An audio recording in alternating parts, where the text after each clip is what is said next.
You will hear a number of different recordings, and you will have to answer questions on what you hear. There will be time for you to read the instructions and questions, and you will have a chance to check your work.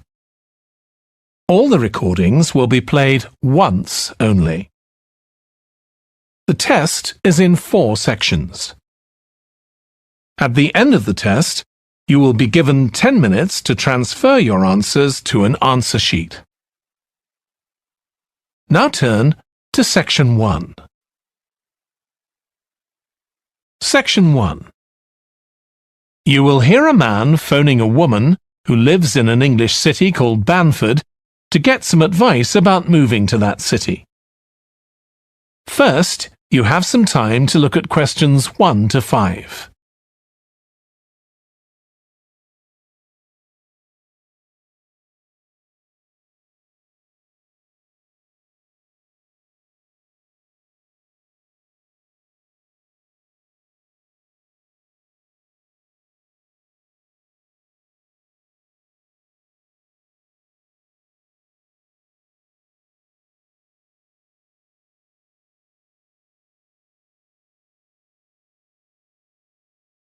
Now we shall begin. You should answer the questions as you listen because you will not hear the recording a second time. Listen carefully and answer questions 1 to 5. Hello, Linda speaking. Oh, hi, Linda. This is Matt Brooks. Alex White gave me your number. He said you'd be able to give me some advice about moving to Banford. Yes, Alex did mention you. How can I help? Well, first of all, which area to live in?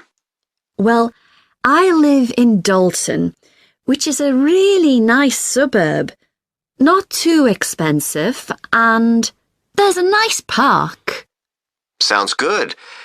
Do you know how much it would be to rent a 2-bedroom flat there? Yeah, you should be able to get something reasonable for £850 per month. That's what people typically pay. You certainly wouldn't want to pay more than £900. That doesn't include bills or anything. No, that sounds all right. I'll definitely have a look there. Are the transport links easy from where you live? Well, I'm very lucky. I work in the city centre, so I don't have to use public transport. I go by bike. Oh, I wish I could do that. Is it safe to cycle around the city? Yes, it's fine. And it keeps me fit.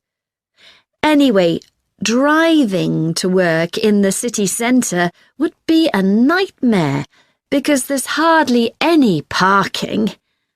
And the traffic during the rush hour can be bad. I'd be working from home, but I'd have to go to London 1 or 2 days a week. Oh, that's perfect. Getting to London is no problem. There's a fast train every 30 minutes, which only takes 45 minutes.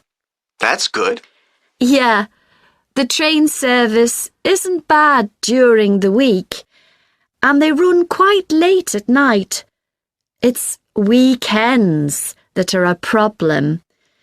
They're always doing engineering work, and you have to take a bus to Haddam and pick up the train there, which is really slow. But other than that, Banford's a great place to live. I've never been happier. Before you hear the rest of the conversation, you have some time to look at questions 6 to 10.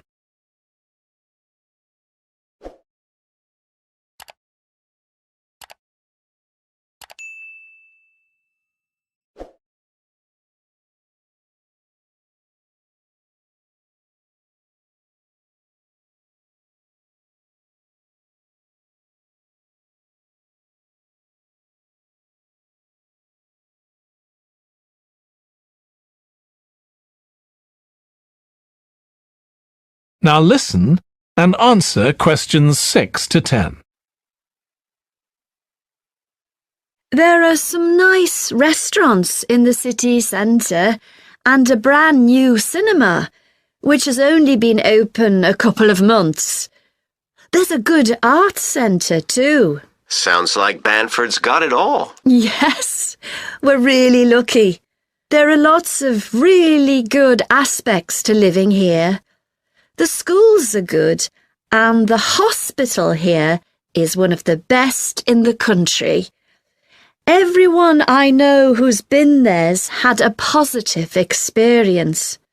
Oh, I can give you the name of my dentist too, in Bridge Street, if you're interested. I've been going to him for years, and I've never had any problems. Oh, okay, thanks. I'll find his number and send it to you. Thanks. That would be really helpful. Are you planning to visit Banford soon? Yes, my wife and I are both coming next week. We want to make some appointments with estate agents. I could meet you if you like and show you around. Are you sure? We'd really appreciate that. Either Tuesday or Thursday is good for me, after 5:30. Thursday is preferable. Tuesday, I need to get home before 6 p.m. Okay, great. Let me know which train you're catching, and I'll meet you in the cafe outside. You can't miss it. It's opposite the station and next to the museum. Brilliant. I'll text you next week then. Thanks so much for all the advice. No problem. I'll see you next week. That is the end of section 1. You now have half a minute to check your answers.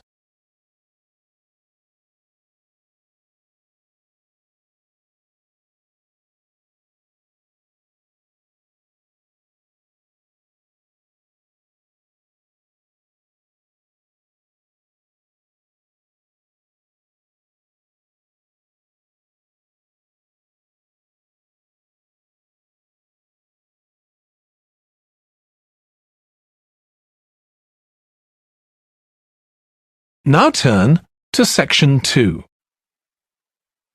Section 2. You will hear a fitness instructor talking on the radio about different ways of keeping fit. First, you have some time to look at questions 11 to 16.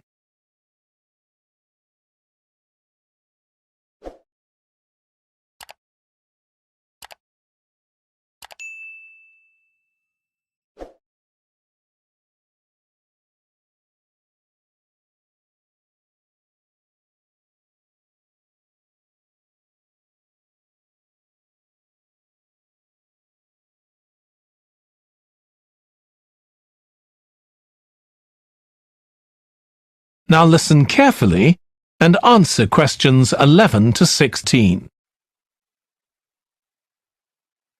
So, if you're one of those people who hasn't found the perfect physical activity yet, here are some things to think about which might help you make the right decision for you.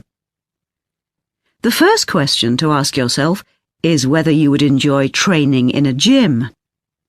Many people are put off by the idea of having to fit a visit to the gym into their busy day. You often have to go very early or late, as some gyms can get very crowded. But with regular training, you'll see a big difference in a relatively short space of time. Running has become incredibly popular in recent years. That's probably got a lot to do with the fact that it's a very accessible form of exercise. Anyone can run, even if you can only run a few meters to begin with. But make sure you get the right shoes.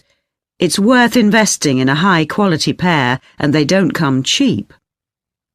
Another great thing about running is that you can do it at any time of day or night. The only thing that may stop you is snow and ice. Swimming is another really good way to build fitness. What attracts many people is that you can swim in an indoor pool at any time of year.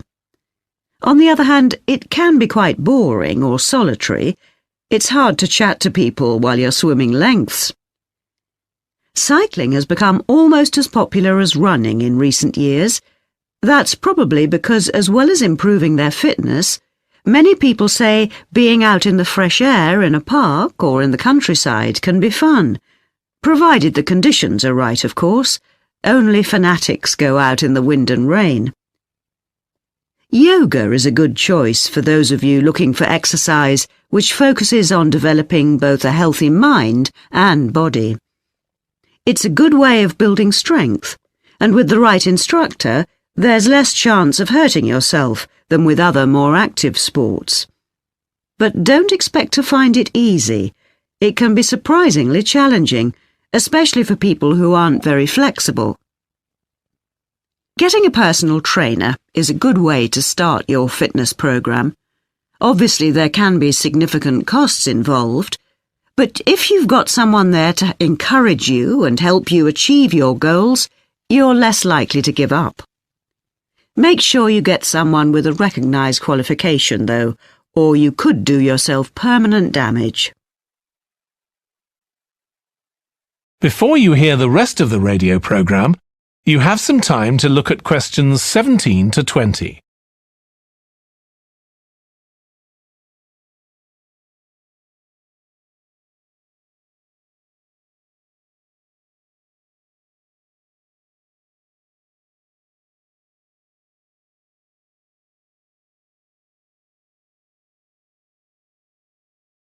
Now listen and answer questions 17 to 20. Whatever you do, don't join a gym unless you're sure you'll make good use of it. So many people waste lots of money by signing up for membership and then hardly ever go. What happens to their good intentions? I don't think people suddenly stop caring about improving their fitness or decide they have more important things to do. I think people lose interest when they don't think they're making enough progress. That's when they give up hope and stop believing they'll ever achieve their goals. Also, what people sometimes don't realise when they start is that it takes a lot of determination and hard work to keep training week after week, and lots of people don't have that kind of commitment. One thing you can do to help yourself is to set manageable goals.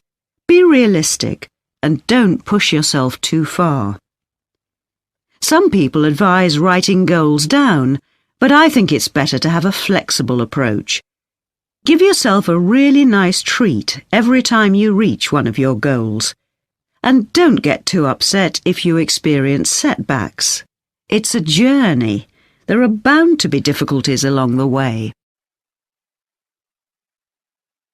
That is the end of section 2. You now have half a minute to check your answers.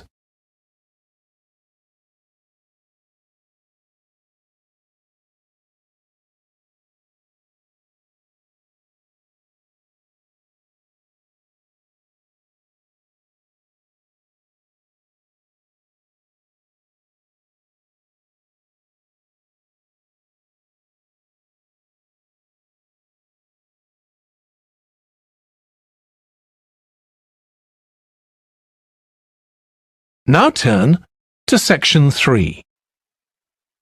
Section 3. You will hear a textile design student called Jim discussing his project on using natural dyes for colouring fabrics with his tutor. First, you have some time to look at questions 21 to 24.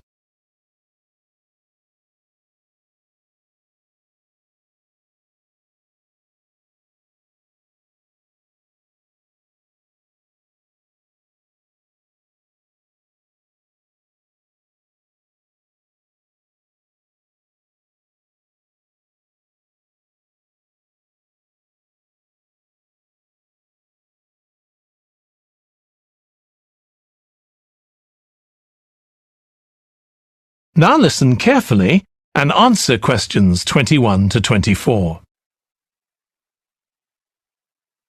OK, Jim, you wanted to see me about your textile design project. That's right.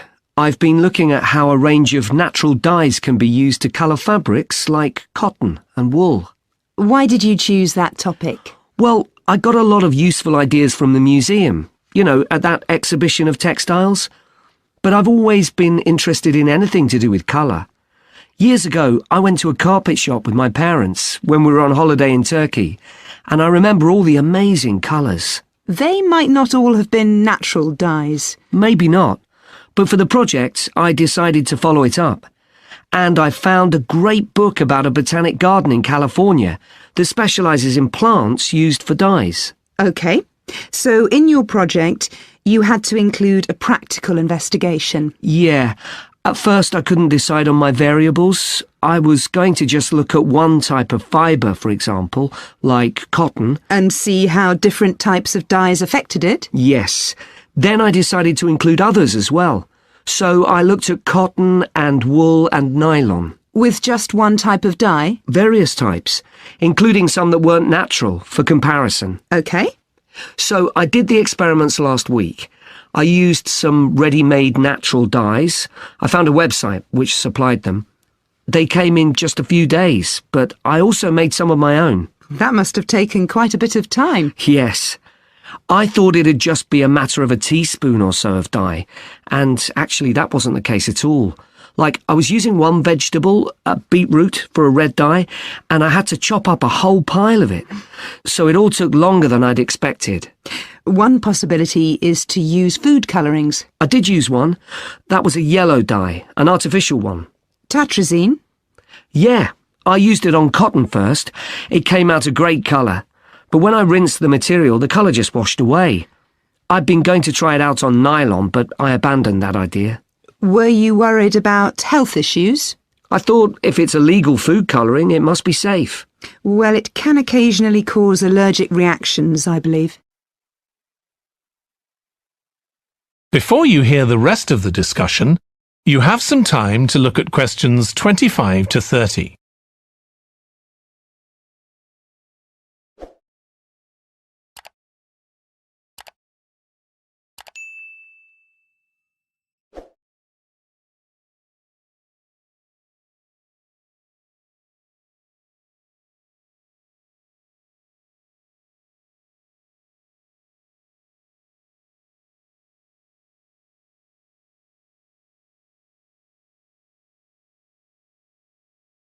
Now listen and answer questions 25 to 30. So what natural dyes did you look at? Well, one was turmeric. The colour's great. It's a really strong yellow. It's generally used in dishes like curry. It's meant to be quite good for your health when eaten, but you might find it's not permanent when it's used as a dye. A few washes and it's gone. Right.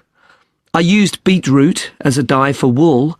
When I chop up beetroot to eat, I always end up with bright red hands, but the wool ended up just a sort of watery cream shade. Disappointing. There's a natural dye called Tyrian purple. Have you heard of that? Yes. It comes from a shellfish, and it was worn in ancient times, but only by important people, as it was so rare. I didn't use it. It fell out of use centuries ago, though one researcher managed to get hold of some recently. But that shade of purple can be produced by chemical dyes nowadays. Did you use any black dyes? Logwood. That was quite complicated. I had to prepare the fabric so the dye would take. I hope you were careful to wear gloves. Yes, I know the danger with that dye. Good, it can be extremely dangerous if it's ingested. Now, presumably you had a look at an insect-based dye, like cochineal, for example. Yes, I didn't actually make that. I didn't have time to start crushing up insects to get the red colour, and anyway, they're not available here. But I managed to get the dye quite easily from a website, but it cost a fortune. I can see why it's generally just used in cooking and in small quantities. Yes, it's very effective, but that's precisely why it's not used as a dye. I also read about using metal oxide. Apparently you can allow iron to rust while it's in contact with the fabric, and that colours it. Yes, that works well for dyeing cotton. But you have to be careful as the metal can actually affect the fabric, and so you can't expect to get a lot of wear out of fabrics treated in this way. And the colours are quite subtle. Not everyone likes them. Anyway, it looks as if you've done a lot of work. That is the end of section 3. You now have half a minute to check your answers.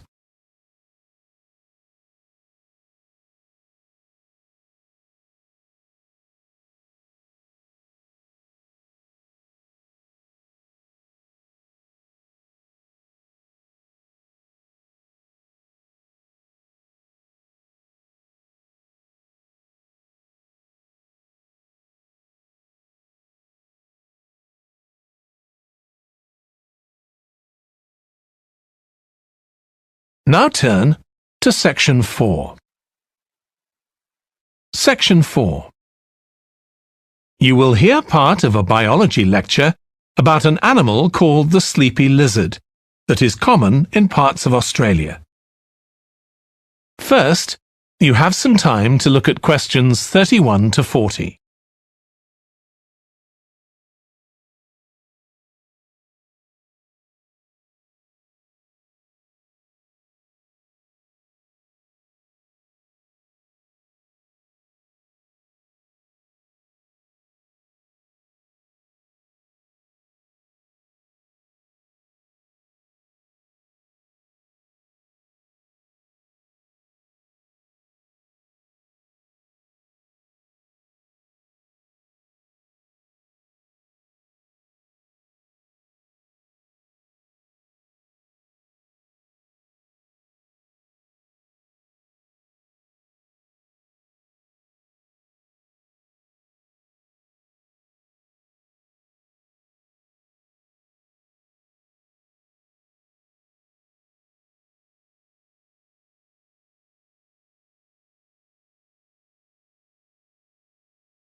Now listen carefully and answer questions 31 to 40.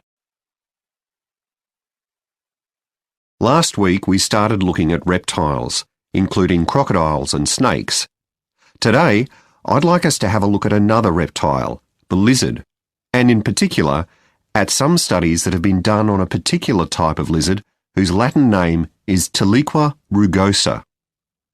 This is commonly known as the sleepy lizard, because it's quite slow in its movements and spends quite a lot of its time dozing under rocks or lying in the sun. I'll start with a general description. Sleepy lizards live in Western and South Australia, where they're quite common.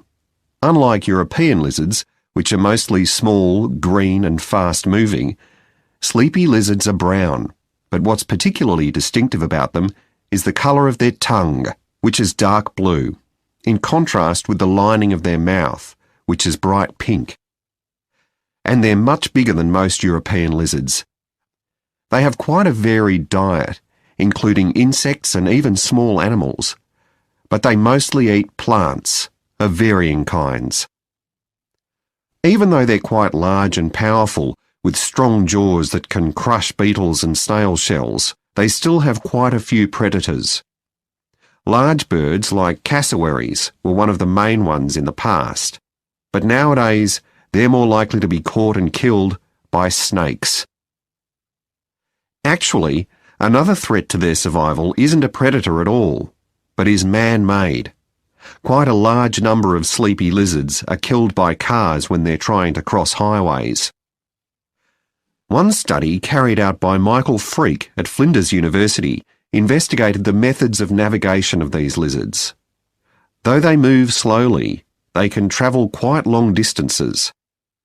And he found that even if they were taken some distance away from their home territory, they could usually find their way back home as long as they could see the sky.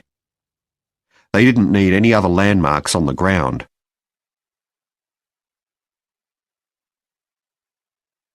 Observations of these lizards in the wild have also revealed that their mating habits are quite unusual.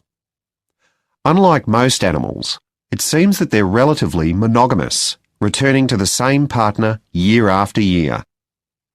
And the male and female also stay together for a long time, both before and after the birth of their young. It's quite interesting to think about the possible reasons for this. It could be that it's to do with protecting their young. You'd expect them to have a much better chance of survival if they have both parents around. But in fact, observers have noted that once the babies have hatched out of their eggs, they have hardly any contact with their parents. So there's not really any evidence to support that idea. Another suggestion's based on the observation that male lizards in monogamous relationships tend to be bigger and stronger than other males. So maybe the male lizards stay around so they can give the female lizards protection from other males. But again, we're not really sure. Finally, I'd like to mention another study that involved collecting data by tracking the lizards. I was actually involved in this myself. So we caught some lizards in the wild and we developed a tiny GPS system that would allow us to track them, and we fixed this onto their tails. Then we set the lizards free again, and we were able to track them for 12 days and gather data, not just about their location, but even about how many steps they took during this period. One surprising thing we discovered from this is that there were far fewer meetings between lizards than we expected.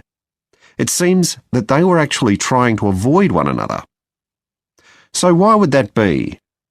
Well, again, we have no clear evidence, but one hypothesis is that male lizards can cause quite serious injuries to one another. So maybe this avoidance is a way of preventing this, of self-preservation if you like. But we need to collect a lot more data before we can be sure of any of this. That is the end of section 4. You now have half a minute to check your answers.